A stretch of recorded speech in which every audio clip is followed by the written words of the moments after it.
morning. Thank you. We continue this morning in our series on the Ten Commandments with number 6. Does anybody know what number 6 is off the top of your head or using your device? I heard a combination there. You shall not murder. Number 6. There were some jokes leading up to this message from some of my friends when they found out that I was preaching on this one. I'm a little concerned as to why. This could be a 15-second sermon in some ways. Don't murder, you are sent. But in reality, once I started researching and preparing a little bit, I realized there was a lot beneath the surface of this commandment. It raises more questions than it immediately answers. It's only 4 words. It's the shortest of the 10 commandments, tied with number 8, you shall not steal. There's no additional comments or explanations like the one we saw last week with a promise at the end. It's just, you must not murder, or you shall not kill, depending on the translation. And yet there's some key implications to this commandment. Questions raised about what constitutes murder.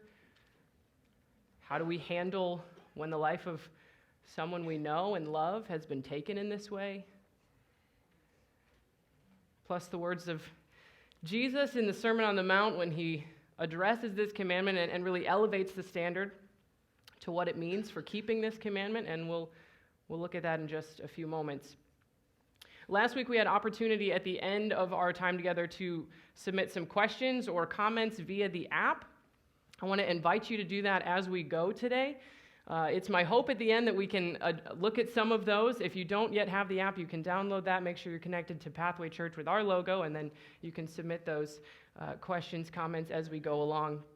Sort of keep the conversation going as we spend some time together this morning. So the 6th commandment, you shall not kill. This is not kill in the general sense. We know that animal killing, for example, was permitted. It was actually part of the sacrificial system. So this is not a double standard. But God is saying instead that violent or unauthorized killing of another human being is what this commandment is about. So really murder is a better translation. Also exempted is killing that results from self-defense or accidental homicide. Obviously, in the Old Testament, they were not concerned with vehicular manslaughter, for example. And certainly there are consequences to that sort of accident, but it doesn't constitute a breaking of this commandment, you shall not kill. So for our purposes, I want our definition to be this: the intentional and unauthorized taking of a human life. So that word unauthorized begs the question, what is authorized? What kind of killing is permitted with this commandment? Exodus 21:12 gives us an example. So you've got the 10 commandments in Exodus chapter 20, and then for the next couple chapters, there's some greater explanation. There's some sort of commentary and understanding about what the 10 meant and how they were applied. So in Exodus 21, verse 12, it says this: anyone who strikes a person with a fatal blow, murders, is to be put to death. So capital punishment was authorized. It was allowed. Judicial killing was not considered murder and was permitted. Last week we talked about the 5th commandment, honoring your father and mother, and we looked really even beyond that at honoring and respecting authority, all of which is given or allowed by God. Here, it's as if God is saying, you shall not murder, and if you do, the leaders and authorities that I have put in place have the right to carry out my justice, a life for a life. This shows the seriousness of the commandment, not to take the life of another. But the law also made it difficult to carry out capital punishment. It wasn't easy to do if you followed the law. For example, there were 2 eyewitnesses that were required, and if they disagreed, then the whole thing was thrown out.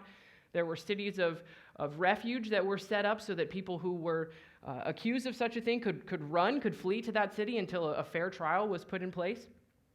So the existence of these laws related to capital punishment showed the seriousness of the sin, But the administration of the law indicated that even in the Old Testament, under the Old Covenant, there was mercy for the sinner. God is a God of grace, mercy, and justice.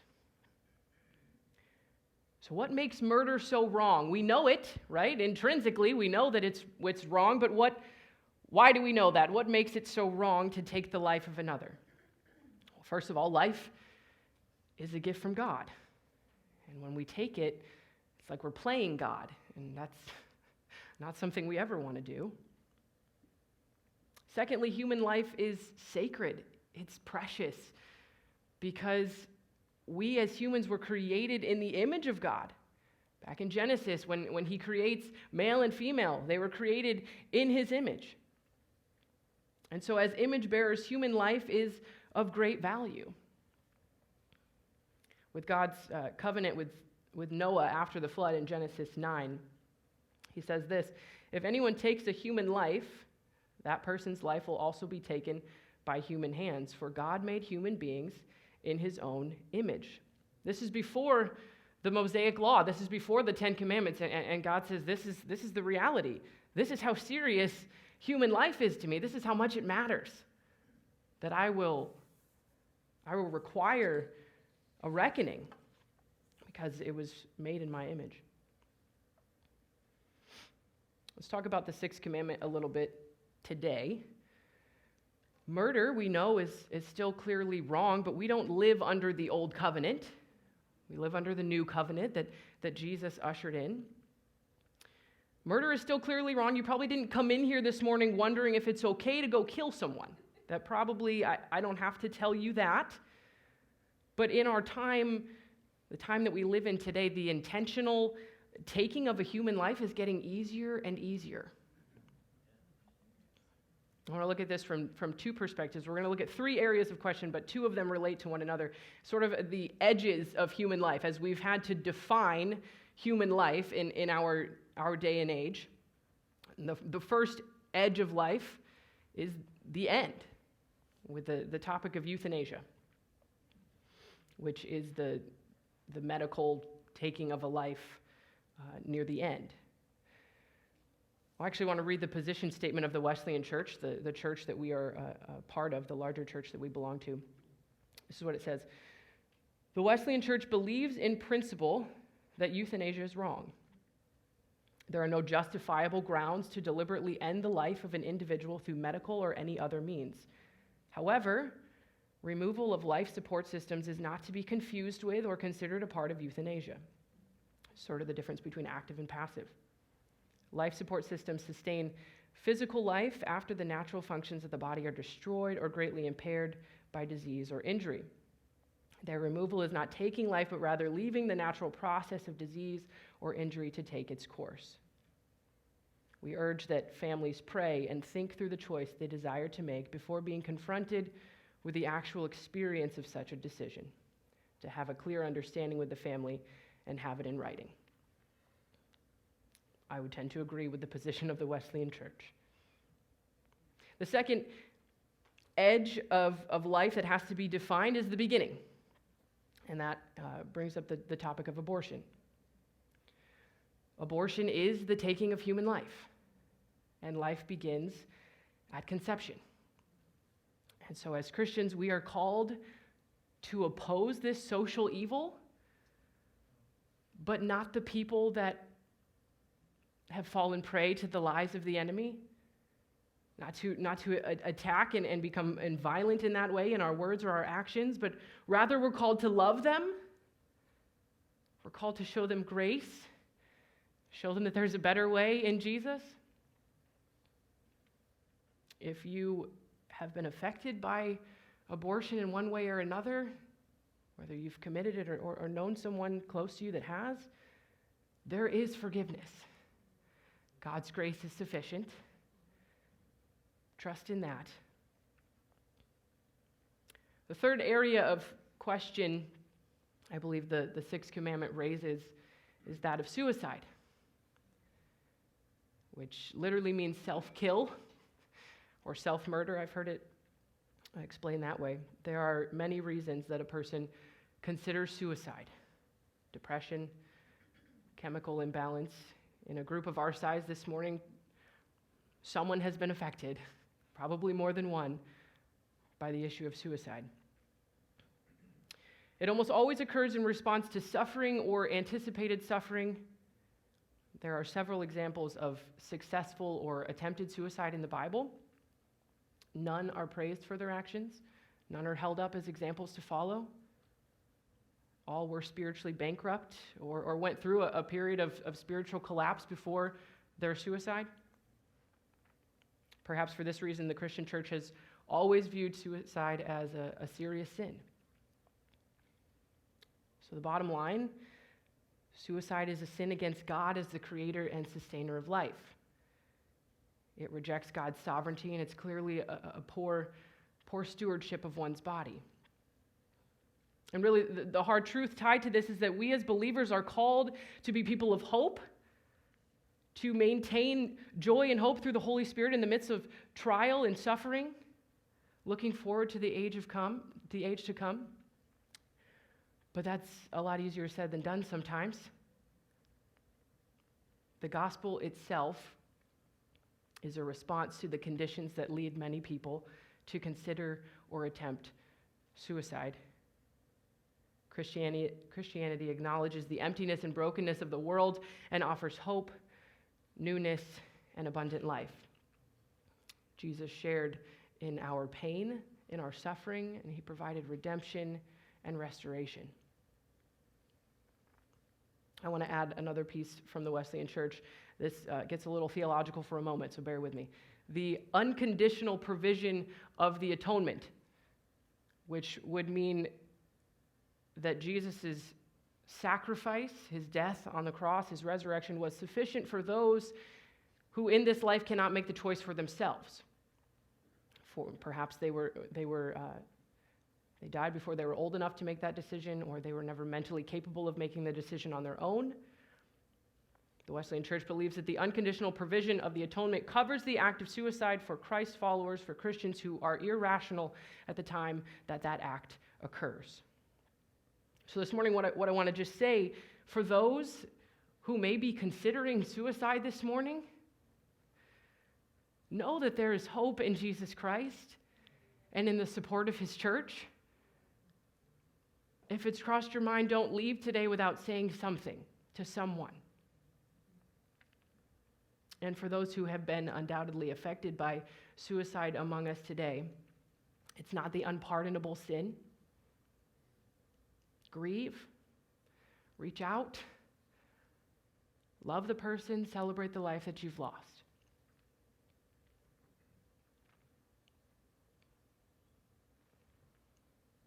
Let's look at what Jesus said about this commandment. You shall not kill. In Matthew chapter 5, it's part of the Sermon on the Mount. And Jesus follows this pattern a number of times. He said, "You've heard it said, but I tell you." And one of the times that he says that, "You've heard it said, an eye for an eye, but I tell you, if anyone slaps you on the right cheek, turn to them the other cheek also." Now let me try to explain, I think, what's going on here. An eye for an eye was not meant to be a literal way that punishment was carried out. So if someone took the eye of another person, it wasn't that they literally were supposed to get their eye gouged out. This is the idea that the punishment should fit the crime. And so what Jesus is saying here is not that we as Christians should accept being beaten constantly, that we should become doormats for people, that we should just allow, that we should stay in abusive situations or things like that. That's not what he's saying here. What he is saying, however, is that you should not even have the idea of retaliation in mind. As a follower of Christ, you may have the right to do this thing, but I tell you, don't. Don't even have that in mind. Have such a great love for your enemies that sort of retaliation and retribution doesn't cross your mind. That's what we're called to. He takes this very external command and internalizes it and focuses on our intention, on the heart behind our obedience or disobedience. He addresses the inner motivation. And in this pattern, you've heard it said, but I tell you, he demonstrates his own ability to interpret the law, that he did not come to abolish it, but to fulfill it, and his interpretation of it requires greater righteousness for those who follow after him. Earlier, he says something similar, same pattern. You've heard that it was said, this is Matthew chapter 5, verses 21. You've heard that it was said to the people long ago, you shall not murder. Here he quotes the sixth commandment. And anyone who murders will be subject to judgment. But I tell you that anyone who is angry with a brother or sister will be subject to judgment. Again, anyone who says to a brother or sister, Raka, is answerable to the court. And anyone who says, you fool, will be in danger of the fire of hell. I remember reading this as a kid and thinking, I've called names worse than you fool before. I'm in trouble here. I don't think Jesus is talking about name calling. I don't think he would necessarily condone or be excited about name calling, but that's not what's happening here. Instead, I want to show you a chart. This is not mine. This comes from Skye Jethani in a book called What If Jesus Was Serious? Here's how we tend to think of this. The idea that there's annoyance, like I'm a little bit perturbed at you, and then beyond that, there's anger, and then rage is the highest form of this. Like at anger, we may be lashing out, we may be saying things that are hurtful, that are harmful to one another, and then rage is sort of the heart motivation for murder, for physical altercation. And that's where it ends for us. But I think what Jesus is saying here, with this idea of Raka, there's something more to this, that contempt and murder are on the same continuum because they both devalue human life. That word Raka, it's a dismissive term of contempt derived from the sound of clearing one's throat. You can kind of hear it, Raka. It seeks to diminish the inherent value of another person. And so it's on the same continuum. It's in the same heart motivation as murder, as anger, contempt. And we might think of it as a cold anger. I don't care about you at all. You're beneath me. It doesn't matter what you think or you believe. Your experience is nothing for me. I don't care. I like the colors that he chose in this chart. When we turn on the faucet, the blue is cold, right? And the red is hot. It's sort of a cold anger, contempt. However, blue flame is actually hotter than red. This is a whole nother level. Here's a quote from the same book, Skye Jethani. He says, in our culture, it is all too common to devalue those with different political values, ethnic backgrounds, sexuality, economic status, or religious traditions. In fact, many of our political and media leaders build their audiences by doing this. Of course, we should be wise and discerning, but we must not allow our loyalties to a certain group or set of ideas to breed contempt for those who disagree with us. This is common behavior in our culture. This is normal. We're surrounded by it. This contempt for anything different, anything that doesn't agree with my own understanding of the world around me. And so it exists in a broad sense, but it trickles to our individual lives as well. And we live with these known divisions. Siblings, obviously they're going to fight. They're siblings. It continues on into adulthood. That's a division we live with. In-laws, parents and grown children, husbands and wives, managers and employees. Contempt is easy. I don't care what you think. You're beneath me in this. Clearly you've got it wrong. Let me shout out the sin in your life. I'm very aware of it. But Jesus says that anger you're harboring is like murder to me. That way you dismiss the person, I created them too. They bear the same image. If you were among the roughly 120 million people who watched the Super Bowl last week, perhaps you saw a commercial that sort of broke through the moment, the pattern of all the others. It was a commercial about foot washing, not something I expected to see while watching football. Of course, the symbolism of foot washing comes from Jesus' doing just that, washing the feet of his disciples at the Last Supper, humbling himself to the position of a servant, even though he was the Son of God, and washing the feet of his disciples. You know, this commercial showed a series of images with two people, but they weren't just two random people. By the photography and the art related, you could tell that each picture showed two people from groups that are at odds with one another, two people who in our culture have every right to be mad, to be angry, to hold each other in contempt. So, for example, there was a father and a son demonstrating generational differences. There was a young black man and a police officer. There were two high school girls. You might use the terms prep and goth, regardless of the labels. They clearly didn't run in the same circles. There was a Native American and a white man, a young girl and an older woman at an abortion clinic. There was a gay man and a member of clergy. And in each image, they were both humbled, one of them to wash the feet of the other, and the other to allow it.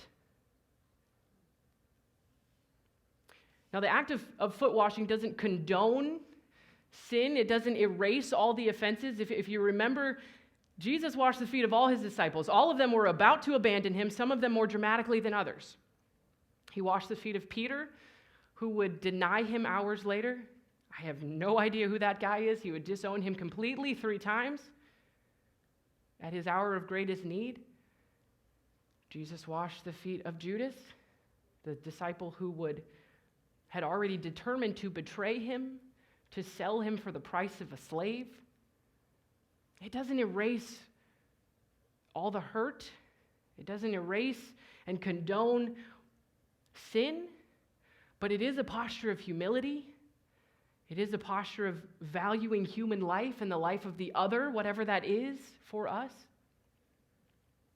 And I believe that's the posture and the heart attitude of the 6th commandment in the words of Jesus.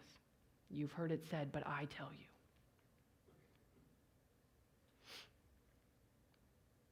I want to spend a few moments. If you have those questions, now's a great time to submit them in the app. I'm going to step down for a moment and allow us to do that. If you would like to submit those questions, you can do that. Or if you want to talk to someone next to you, what stood out to you this morning? What are you still wondering about? What is God stirring as you listen this morning? And I'll be back in a few moments.